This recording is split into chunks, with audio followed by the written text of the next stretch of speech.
Bonjour tout le monde, c'est Momo le dueliste. J'espère que tu vas bien et moi je suis très heureux de te retrouver pour la troisième vidéo de ma chaîne.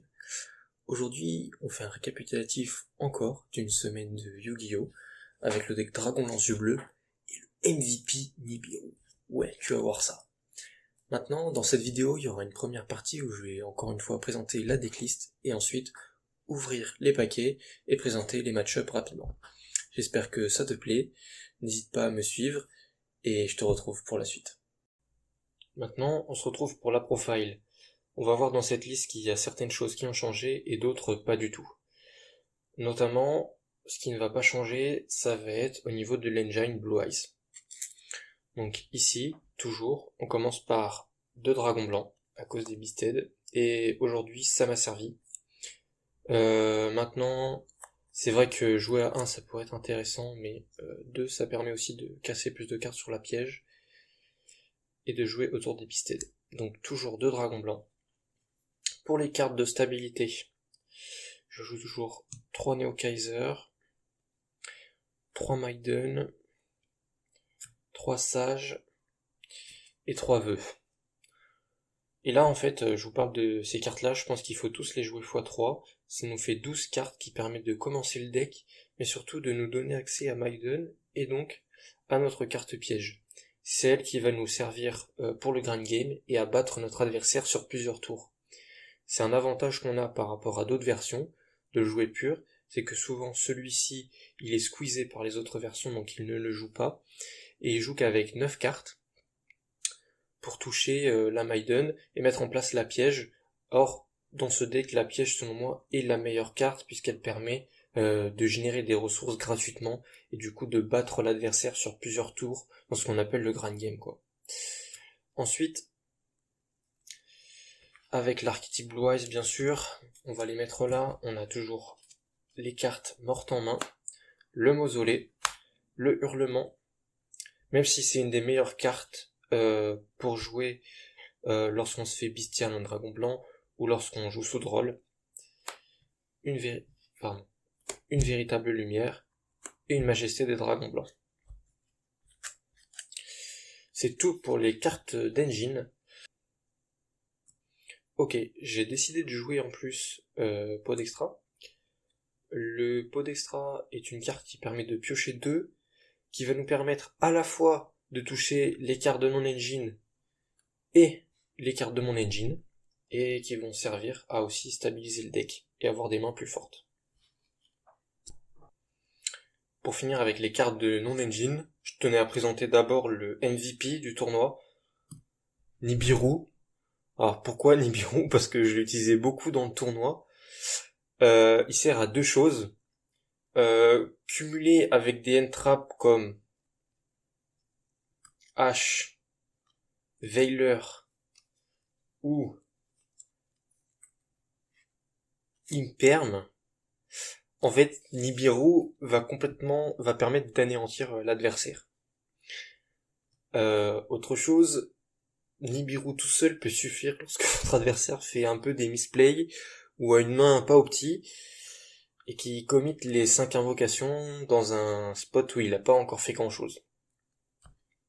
Et honnêtement, j'ai gagné énormément de matchs avec Nibiru une fois, Nibiru 2 fois parfois, et c'était assez incroyable.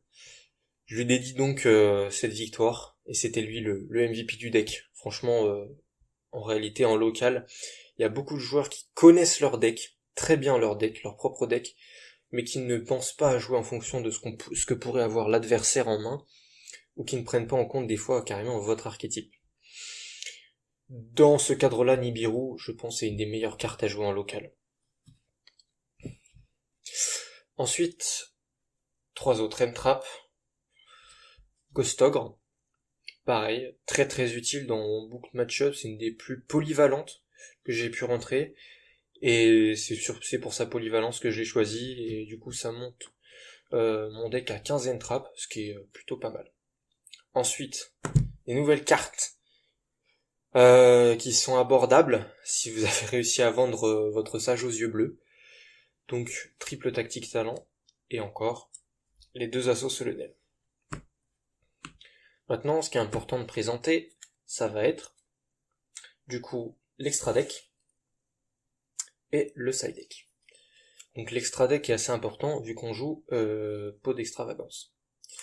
Donc pour l'extra, 3 yeux, 3 esprits pardon, puisque du coup le pot s'active en début de main phase et c'est la carte qu'on a absolument pas envie de bannir pour commencer à jouer. 2 sphères, parce que c'est ok de jouer sans. 2 esprits, parce que encore une fois c'est ok de jouer sans. Parce qu'en fait, seal et esprit sont des pièces de N-board, et on peut changer entre les deux. J'ai quand même gardé 2 ultimes.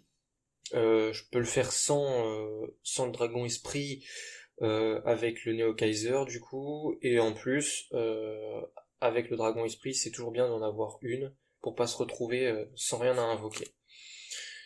Dragon orage lumineux, je m'en suis pas servi aujourd'hui, mais toujours une très bonne carte. J'ai gardé une fois le Psychic End Punisher, il m'a pas servi du tout. Je pense que cette carte va partir au profit, j'espère, d'un SP Little Knight si j'arrive à m'en procurer un. Ensuite, j'ai joué 2 fois la fusion Dragon Tyran et 2 fois la fusion Ultime aux yeux bleus. Pareil, toujours parce qu'on joue le pot d'extra. Et celui-là à 3 peut être intéressant, puisqu'en fait, lorsqu'on go second, ou même dans tous les duels, j'ai cherché à l'invoquer, que ce soit pour recycler ma piège, ou juste pour casser le board adverse. Maintenant, le side deck. En side deck, mon choix, c'était de jouer un side deck pour contrer Malice. Et pourquoi ça? Tout simplement parce que j'ai compris lors de mes 2 premiers locaux que Malice était le deck du coup le préféré par la communauté et le plus représenté des decks méta, plus que Ryzeal. Donc j'ai décidé d'orienter mon side deck pour battre Malice. Pour le go second, j'ai rentré le 3ème TTT. Ensuite, les cartes qui m'ont permis de gagner contre Malice, entre guillemets, Fantasmé, parce que Fantasmé il permet de piocher Lancea et la Chaos Hunter. Ces 8 cartes-là servent uniquement à bloquer Malice. Et alors, Chaos Hunter, ils peuvent jouer autour, Lancea c'est plus compliqué, et Fantasmé permet de piocher Lancea. Juste un truc, la chasseresse du coup, vous voulez absolument la faire lorsqu'il invoque son lézard, type O, pas avant. Voilà. Pourquoi? Parce que si vous le faites avant, certains joueurs jouent la carte Nightmare Cerber qui permet de détruire la Chaos Hunter et vous avez juste perdu 2 cartes dans votre main. Ensuite, d'autres ajouts. 2 livres de l'éclipse, puisque pareil c'est une carte assez polyvalente, en go second, parfois en go first ça peut être aussi ultra intéressante. Et ce que j'adore avec cette carte, c'est que elle se combine super bien avec le dragon tyran aux yeux azur. On va book tous les monstres en position de défense, tenter d'invoquer lui, et taper tous les monstres adverses. Contre Ryzeal, mine de rien, ça permet de dodge le Eclipse Twin, parce qu'on va d'abord viser le détonateur. On le casse. Eclipse Twin part au cimetière alors qu'il n'y a pas encore de monstre Xyz, deux monstres Xyz dans le cimetière, donc il ne se déclenche pas, et on peut gagner la game. Clairement, je pense passer cette carte à 3. Un plumeau d'Amarpi. Pareil. Ultra utile contre beaucoup de decks en go second. Les decks qui vont poser des fois juste des Imperm ou des... comment ça s'appelle? J'allais dire Domitus Impulse, oui, ou Purge. Voilà. Une des meilleures cartes pour moi à jouer en side. Pour le go second. Ensuite, j'ai décidé de rajouter 2 cartes d'engine.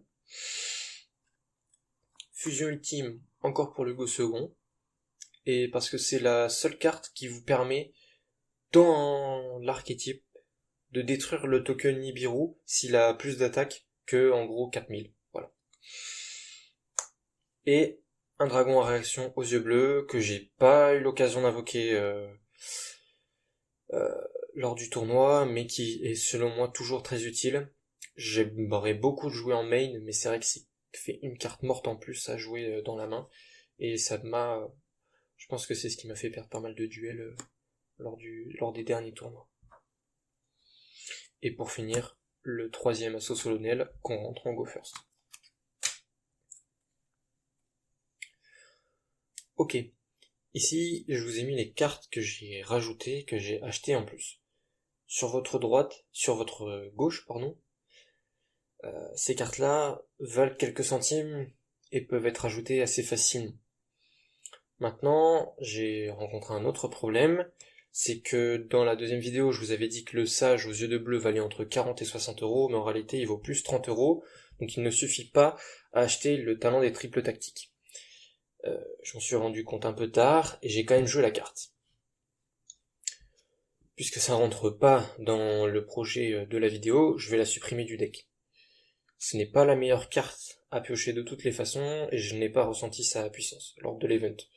Je n'avais pas de douce en extra deck pour gérer les cartes Ryzil avec le TTT, et je trouve que c'est dommage de jouer la carte quand on ne peut pas la jouer à son plein potentiel. Je vais réfléchir à une carte pour la remplacer qui rentre dans le budget. Voilà. Mais je pense pour l'instant que ce n'est pas nécessaire d'investir dans triple tactique talent. Par contre, vraiment, je vous recommande le livre de l'éclipse, qui va très bien avec l'archétype, et n'hésitez pas à en acheter 3, et je pense que ça peut être même une carte de main deck. Pour finir, on va s'ouvrir les packs du tournoi, et je vais vous raconter comment ça s'est passé. Donc, pour commencer le tournoi, j'ai affronté en première round un deck Generator Runic. Lui, il a perdu parce qu'il a joué les 2 fois dans mes Nibiru, et j'ai eu Nibiru aux 2 games. Il a fait 5 invocations, il a invoqué une Xyz, et j'ai pu le contrer simplement avec un Nibiru, et après jouer.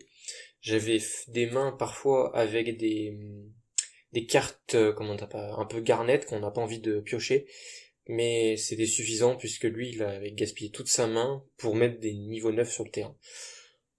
Et il s'est fait anéantir par un seul Nibiru.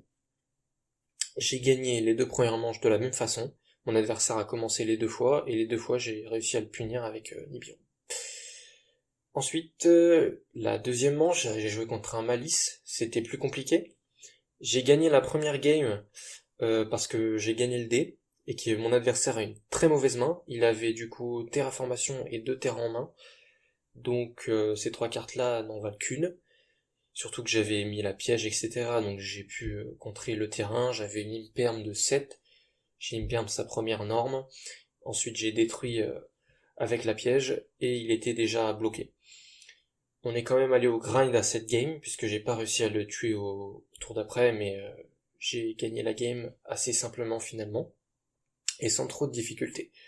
La game 2, je pioche l'Ancea, mais il pioche, comment ça s'appelle, le Dimension Shifter, à son premier tour. Il commence par Shifter, et je savais que mon tour allait être compliqué, puisque j'avais Maiden en main qui ne peut pas s'activer sous Shifter, ainsi que la piège, et voilà, ma Lancea n'a pas suffi à gagner ce match. Ensuite, à la manche 3, j'ai eu Lancea Fantasmé, qui m'a fait piocher une Lancea, puis une Chaos Hunter, sachant que je commençais mais qui m'a interrompu en fait lors de mon premier tour avec des entraps. Et j'ai réussi quand même à gagner la game. C'était une super game, la troisième, et ça s'est terminé super bien pour moi. Ensuite, j'ai perdu 2-0 contre un deck Azamina White Forest. Honnêtement, je perds certainement parce que je ne connais pas le deck et que je ne mets pas les entraps au bon endroit.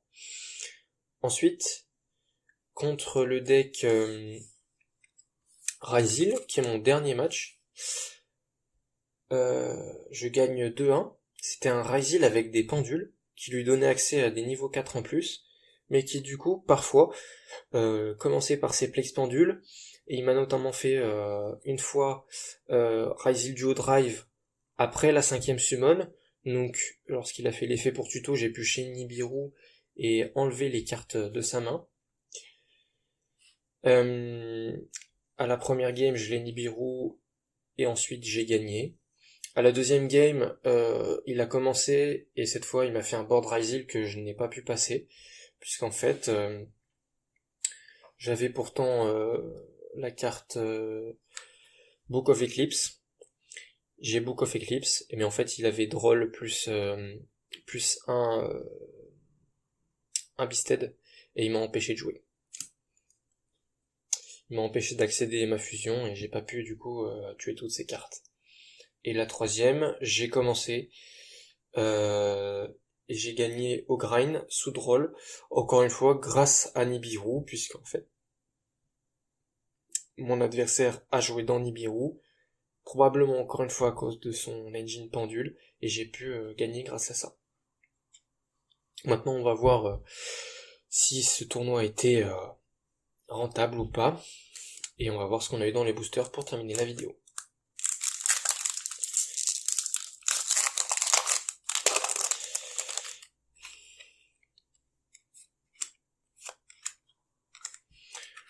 Ok, pas grand chose ici.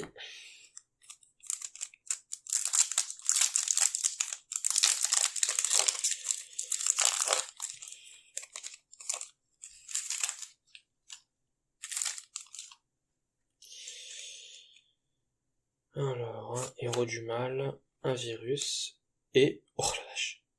Oui, c'est une ultimate. La fusion des ténèbres. J'ai énormément de chance, mais ça, vous voyez, c'est la chance du débutant sur YouTube.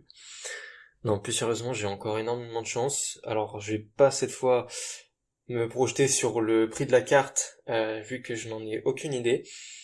Et ça va nous permettre encore d'améliorer le deck.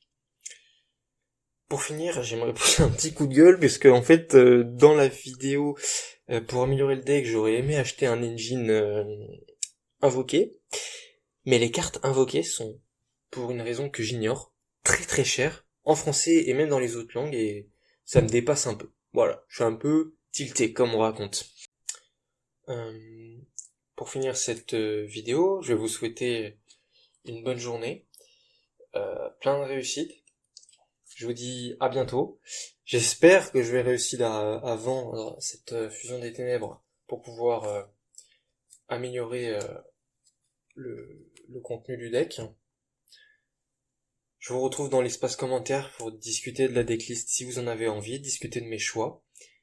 Maintenant, on a conscience que Nibiru c'est une des meilleures cartes en local, et je peux peut-être vous montrer quelques combos, quelques petites astuces pour jouer autour de Nibiru parce que c'est largement faisable avec ce deck. N'hésitez pas à me demander si ça vous intéresse. Voilà, bonne journée et à plus tard pour une prochaine vidéo.